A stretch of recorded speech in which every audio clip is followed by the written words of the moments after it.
Welcome. Welcome back.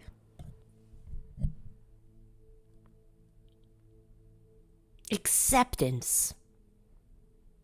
Accepting of the things we cannot change. We all know or heard of the serenity prayer before, right? God grant me grant me the serenity to accept the things I cannot change, to change the things I can, and the wisdom to know the difference. Yeah, that's tough. That's not just for alcoholics, man. That's like anyone, right? But why is it that when you're fresh off the addiction train, alcoholism or whatever, that's what's in AA, right? It's because of our lack of acceptance of the things happening in our lives. And that's what turned us to drinking, right? But what is that? So we're not even really like addressing the alcoholism. We're addressing the fact that it's a mental health issue that brought us to the addiction. That's at least what I get from it, because why is that prayer so important?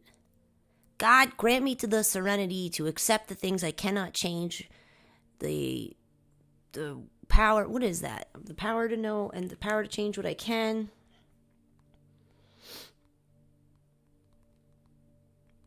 Let's check it out real quick. God, grant me the serenity to accept the things I cannot change, courage to change the things I can, and wisdom to know the difference. And like that's huge, because that's what leads you to drink. The lack of wisdom to know the difference about what you can change and what you can't. At least thinking back on it now, it's definitely why I started to drink. I couldn't change my scenario. I couldn't change my situation. Well, at least I thought I couldn't. I didn't have that wisdom or the courage. Wisdom and courage are highly important for making change. But I'm thinking of this today because there's a small chip in my brand new car, right? And that set me down a road in my mind that wasn't very good. And it doesn't feel natural. Like, it doesn't feel like everyone does that when something like that happens, if that makes sense. So, and I know it's not that big of a deal. I understand. But for my brain chemistry, that is a hard thing to accept. Meanwhile, I've been through worse, totally. And that's what eludes me and blows my mind about things like this when they happen, is that it's not just, shit happens, call the auto body guy. Like, it's like, what did I do? What could have I done better? Let's blame myself, beat myself up. But then it's not even really that. It's just this internal feeling of just like dread and loss, and like, it can't be about the chip, right? It just can't. Maybe the chip is a signifier that shit happens. Doesn't matter how well you drive your car, how safe you keep it, or whatever. It's gonna get a chip. And maybe that's what that is symbolizing to me, is like this new life I have now, where I'm tired of getting banged up and chipped, right? From years of trauma, inlaid in PTSD, leading me to addiction and alcoholism and like all these things. And now I'm like, I finally buffed off all that old paint, gave myself a fresh new coat, and I'm doing everything in my power not to chip my own paint, but it still happens. What is that? Because that's what's really pissing me off. right? When you really get to the root of why something like that would be so exacerbated inside oneself. I don't think it has anything to do with the superficial chip on the car. That's an easy fix. I just call a dude, I go there, he fixes it. Like, literally, honestly, and if it might not even be that easy. Maybe I'm gonna have to go to Kia. I'm gonna have to blah blah blah. But like, that's life. Shit happens. Shit happens in life. But whenever something like that happens, particularly that reminds me of my own self-polished, my own self-paint, it's like it's that. It's like you feel like you're almost you can't be touched by chips anymore because you've distanced yourself from that old lifestyle. But general wear and tear is going to happen. So why is it hard for me to accept? Now you think of that, let's translate that back over into like emotionally.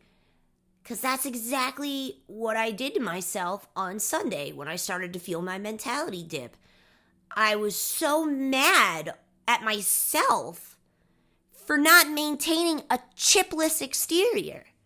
Because in my mind, I've done so much work at this point, I should be the best at maintaining a chip-free paint job. But that's not how life is. And that acceptance is that something I'm currently working on. And I think it was a big one for me when I got rid of all these things in my life that were poisoning me. And then I realized that not everything got better right away. Not everything got better right away. It actually got worse. It got way worse, and I felt like I was being punished for doing the right thing. And that's a me thing, because I'm pretty sure. Well, maybe people think like that. I don't think like that. I don't feel like life is trying to punish me. I don't believe that. But there is an ingrained old neuro pathway that is somehow believing a truth that's not actually a universal truth. It's a very personal one. And I'm still trying to uncover that, because things like the tiny chip in my car, or one time I scratched the wood floor in my kitchen, or got hot sauce on a stuffed animal, that shit makes me lose it. I didn't this time around because I'm working on this. I'm trying to be aware of what this deep inlated trigger is for me, because it shouldn't be that big of a deal. Like, it really shouldn't. And I know that. Logically, I know that.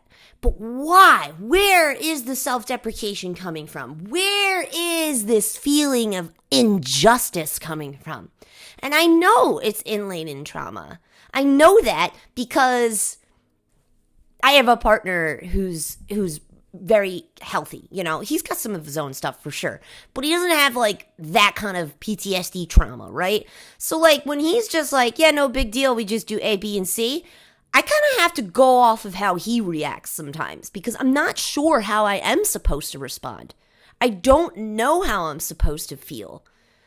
Like, I riddle my brain and I search for what it is that's bothering me. I'm like, is it the time? I have to schedule the time to drop off my car, get it fixed, find a ride.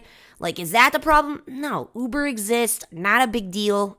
Honestly, I could just sit there probably. It's literally this big, the chip. It's that big.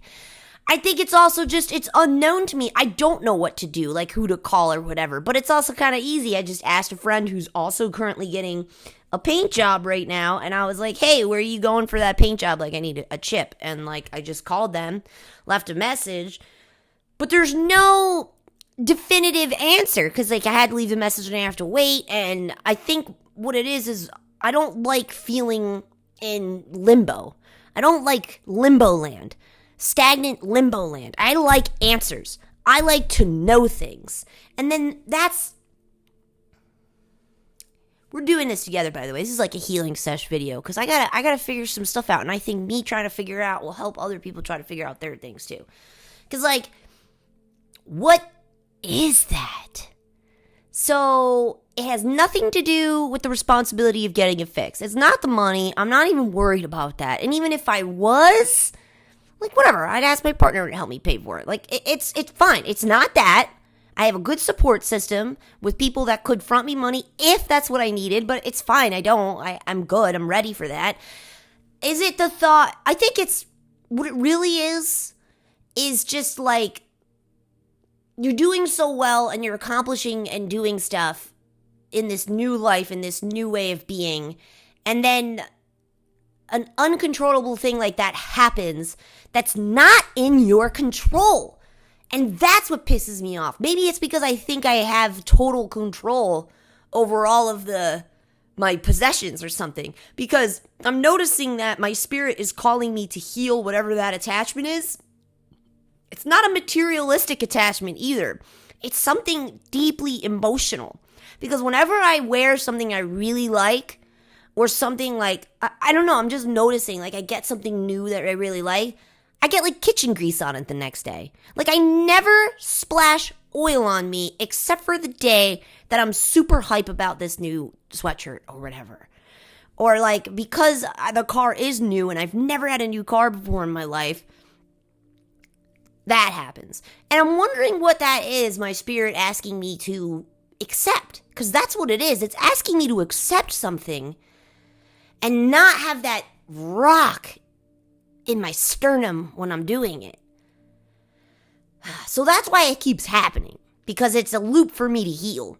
But I'm struggling to find the inladen root, the cause behind why I keep repeating this cycle of like, and also you can tell that it's not punishment because it's small, simple, fixable things, right? It's just a sweatshirt. It's just a chip. So it's handable. It's not out of my grasp of capability, but yet it's here, right? And it's here for me to handle and deal with. And I'm wondering if that's my spirit and the universe trying to get me okay with the whole shit happens, because I don't think I am okay with that. Like I say I am because so much shit has happened in my life, but I don't think me now, out of the shitstorm, I'm not accepting even a little shitty rain. Like it don't have to be a whole storm, but I ain't even okay or accepting when it drizzles now, because I'm so done with the storm, the shit storm. So any tiny little shit rain comes, I go, here we go, another shit storm. It's freaking hurricane time. But logically, I don't think that. It's like a feeling. And it's like, and I'm waiting for the foot to fall. I'm waiting for the skies to open up and that rain to turn into flood. But when you really think about it, how does this chip turning into a flood? If I let it go too long and it peels off the entire back bumper, there it is. But I'm not that type of person anymore. Is it a lack of trust in self? Is it a lack of... I really think it's just like, I'm good. Like, I'm good with the shitstorms. But this isn't a shitstorm. So maybe that's the new neural pathway I'm creating, is recognizing the difference between a drizzle and a full-out storm. And that's really hard for me. I didn't notice that. I didn't really realize that, because like I just think I have everything in a state of control. And then when I realize I don't, it's like, because maybe I can stop the rain. You can't stop the rain. You gotta learn to dance in it. Gotta learn to have fun with that somehow. And look at it as an opportunity, like, hey, now I gotta go to the auto body shop. Now I gotta learn something new. You know, like, now I gotta learn how to do this so that the next time something like this happens to my car, it's boom, boom, boom, in and out. This is definitely for a reason to help me be better in some way. Because I'm seeing it happen a lot over the last 6 months. It's very small, but like the universe sends me these little drizzles, and I'm like, oh, why? Like, I'm just so done being so adaptable for dumb shit. You know what I mean? I burnt myself out and exhausted my capabilities of adaptability throughout my 20s. Like, I ask for a hammer and you give me a wrench. I'm like, whatever. But now I'm like, no more giving me the wrong tool. I asked for a hammer. Hand me a freaking hammer. And that's like a stubbornness. Or maybe it's an ego-ish thing because like I'm out of that realm of my life and now I deserve to the hammer. I don't deserve to have to maverick shit. Breathe. It's okay. That's probably because I haven't fully healed from the trauma of being on my own so early in life. I don't think I have. I know that. But there's a depth to it. And don't worry, I'm mark mapping and moving it. I'm making the pictures. I'm figuring it out. It'll come. It will come. Because I got to now figure out how to be in like normal shitstorm problems. Like normal storms. And not link them to the past hurricanes, like the storms that like killed parts of myself, because my nervous system doesn't know the difference yet. It saw that chip, and I touched it, and I could tell it's gonna peel, and my body was like, I'm getting evicted again. That's like so unfair, brain, but I am seeing, and that's why that serenity prayer popped into my head. That is something important right now.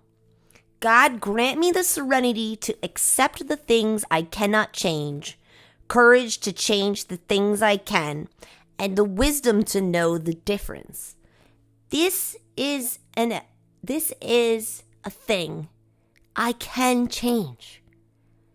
And what I need is the courage to do it. Because maybe it is fear. It's fear. My nervous system feels we're linked back into just problem after problem after problem. But that's not what's going on. That's why the universe keeps sprinkling me with it. Because it's trying to show me it's not one after another. I'm just trying to get you to see that that's something you need to heal. That why is your brain going there? And right when my brain goes there, I'm transported back to a memory of getting evicted out of Continental Garden Apartments somewhere in New Jersey.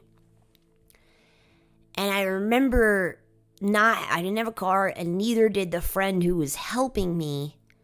So we borrowed his mom's car, and she was like being real strict about it. So we could only make one trip. So I was about maybe 24, 25 when that happened. Maybe, yeah. So from 18 to 25, I have grown and built my life with my materialistic objects that are like you're needed, your furniture, your whatever. I filled apartments, right? Not my first apartment, this one. This is like from 18 to 25, I've lived on my own. Like I popped around, started in really shitty situations, and eventually got to this apartment that I was really proud of, but I let it slip through my paws. I let it slip because I trusted the wrong people, and I let the wrong people in my life, which furthered my depression and loneliness, and in turn, I entered more drugs into my life. So I wasn't able to pay my portion of the rent, as well as the lack coming from the people that refused to pay.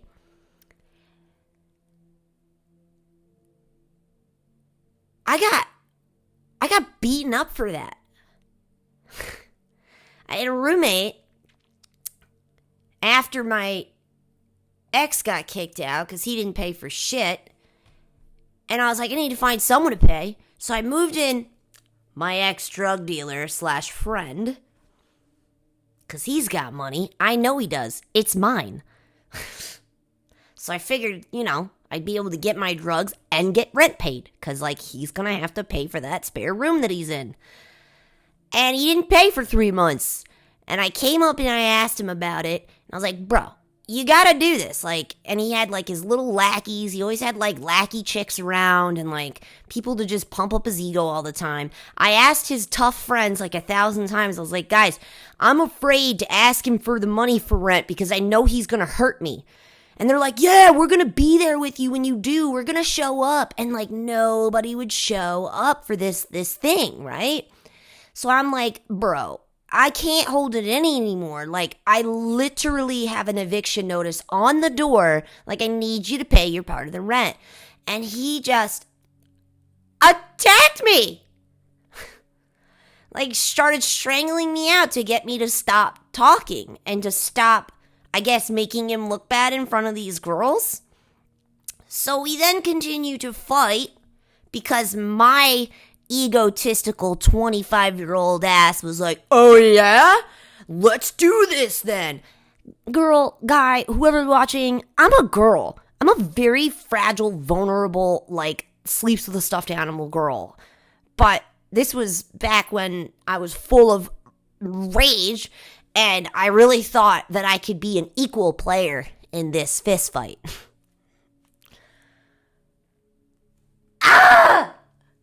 So we fight around in the family room for a while. I even did that move. Y'all ever see that movie Enough with, what's her name? J-Lo. It's called Enough. And she learns a defensive technique that if she's getting strangled like this, that she goes like this, she puts her arm up, and then she goes like that and pushes it down on his arms, and it immediately breaks that elbow block. So while I'm being strangled up against the wall, I was like, yes, I get to use this move from the movie, and I'm gonna break the arms off of me, and then I'm gonna get him a nice right hook, and I'm gonna win. Don't ask me why my brain was thinking all of that success while I'm being choked out, but we had that ego and that anger, so we really thought we were gonna be like the movies. Did the thing. Let me tell you what happened. My elbow bounced. Just bounced off of him like limber tree branch twigs. It just boink. And that's when I started to panic. Because the movies lied to me. We can only laugh at this point. We can only laugh. Right. So then now he's strangling me. He's got a good hold on me. And I start to panic and try to get away, which then moves us to him pinning me on the couch and doing it. Even worse now, because you're sinking into the couch cushions and I couldn't reach him. He was staying perfectly away from my arm's reach and pushed me further into the couch cushion. Now, this is when my eyesight started to go black. And now I'm at pinpoints and I'm literally panicking. That's when, talk about humbling. I think that was when all of that anger and ego got erased from my mind. Because it was and that at that moment in the distance, as I'm losing consciousness, I hear his 2 girl lackeys blood-curdling screaming because now they're freaking out. Let her go. You're gonna kill her. You're gonna kill her. You're gonna accidentally kill her. And then I'm hearing that while I'm losing consciousness. But then that's when the whisper of God, or maybe my older brother, I don't know, but something from deep within me was like, knee him in the nuts. Why that wasn't my first thought? Because my ego said, this is a fair fight. You got this. You can just take care of it. You're gonna win. It's a grown man. Anyway, so I knee him in the nuts so hard, I split my pants.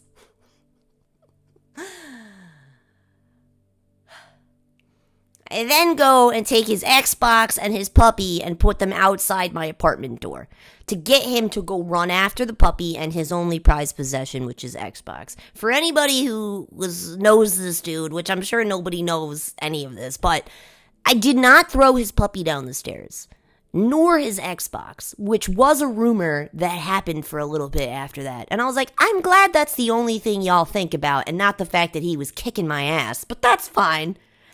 That's okay. Just a girl trying to use self-defense, but, demonize me. So, which is crazy. And it was girls. It was other women giving me shit about the puppy thing.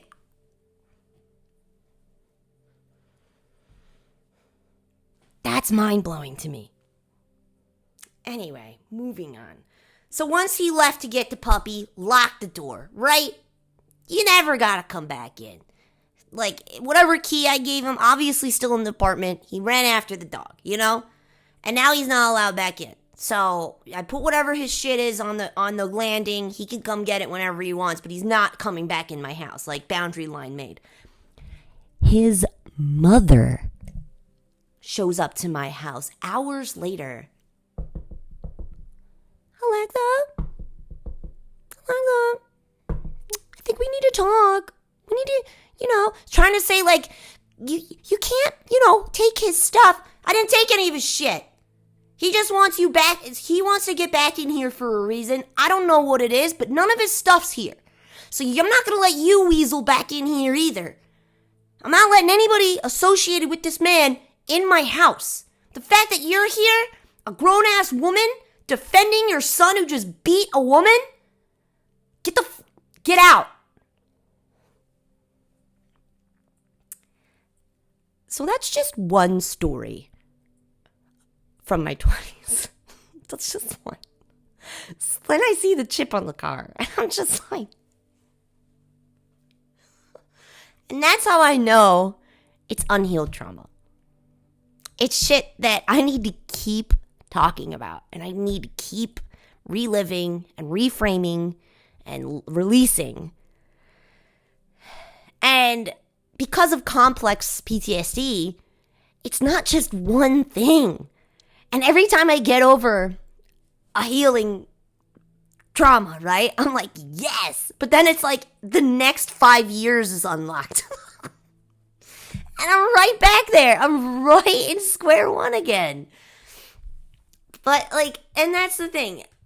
That's fine. I recognized that pattern 5 years ago. I had a good cry about it. I was like, I finally got done healing my childhood and I accepted it and let it go. But now I have to heal my teenage and 20s. That was terrifying to me. Because I didn't realize until I started doing the healing work how much, how deep all of this went. It's hard. And it didn't hit me then until alcoholic me decided, well, whatever, I took care of that situation, went to Home Depot, changed out my locks, I'm tough girl. And then I went to the bar, my usual spot, ordered my bruschetta and my beer and a shot. And as I'm waiting, I look up at the bar and there's a mirror backsplash and I see the bruises on my neck. And I felt the emotions come then, and I consciously said, we can't do that right now. I knew I was too, I'm not afraid to admit this. I was too weak to handle that right then and there. There's no way. I had no tools, no encouragement, no support system. Zero support system. I could not allow myself to feel those emotions then. And then that is what validated suppressed emotion, toxicity that builds up in you. That's when I that memory, and then learning about suppressed emotions and how they affect you. I was like, yeah, that's makes all the sense. Because to heal that, it's very important to go back to that memory and be vulnerable and actually cry. I still have not let myself cry about that story. I felt it even talking to you guys, but I still won't let myself do it. I'm afraid. I didn't realize that. So, and all this stirred from a chip. You want to see? It's the smallest. It's the smallest. Look at that. It's the smallest chip. That's my license plate. Look how small that is. But I'm so concerned that it's going to become a bigger problem, just like my suppressed emotions did. And now I'm panicking to heal the car, remedy the car. Oh, now it makes sense. I don't want the car to turn out like I did. And then it's so many years and money to fix. So I'm seeing me as the car. And I'm like, oh no, we can't overlook that. Because if we overlook that, it's just going to become worse. And that's why that particular time in my life, that entire 2 to 3 years from 25 to 27, I don't remember. I shoved that away. So we got to go in there. We had a 27-year-old repressed memory pop up a couple months ago. And it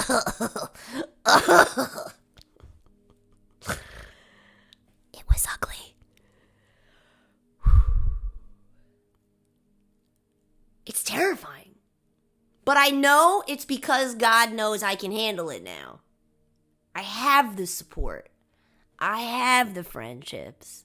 I have the safety.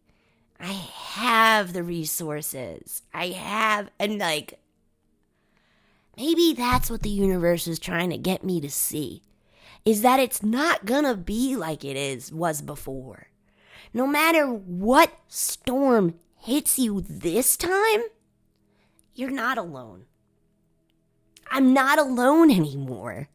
I don't have to sit in public and notice bruises from getting my ass kicked for asking for rent from my roommate. Like, I don't have to go through that anymore. But it's this tiny chip that's reminding me of the healing that you need to address this chip right the F away. Right away. Are you feeling something or not feeling something and shoving it down lately? Or are you feeling something and then you're telling it, no, I can't feel that today?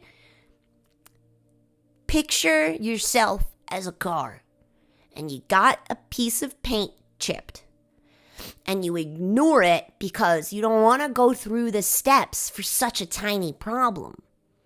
You know? Calling the auto body shop, getting an estimate, making an appointment, figuring out a ride home if need be, picking up the car, the aftercare, whatever. You don't want to do that yet because the problem to you isn't worth it. It's not severe enough. But it is because if all I can see is the entirety of my bumper stripped of paint, because I know that's how it happens to me if I don't address the small chip in, let's say, my emotions or my emotional response or the chip in my mentality. Interesting, right? Interesting how that's right there, what I just did with you guys. That's the healing journey. Because everything that's happening in your present, challenges, shit storms, dumpster fires, whatever you want to call it, it's happening in your healing era when you got out of the self-destructive patterns, you changed your environment, you're doing way better. It happens to now because you can handle it. You can address the problem. You do have the tools now. And it's trying to strengthen that so that you then have better self-trust. And also the serenity prayer, right? The serenity of God, grant me the serenity to accept the things I cannot change, courage to change the things I can, and the wisdom to know the difference. Because that's where I'm supposed to be. And that's my lesson right now in my journey. That's all I got for you guys today because I didn't time out my day very well. So I'm gotta get to an appointment. Well, an appointment's coming to me, and I appreciate you guys going on that little healing sesh with me. Isn't it wonderful? Isn't it? Like, it is. The journey is wonderful. All right. Talk to you tomorrow.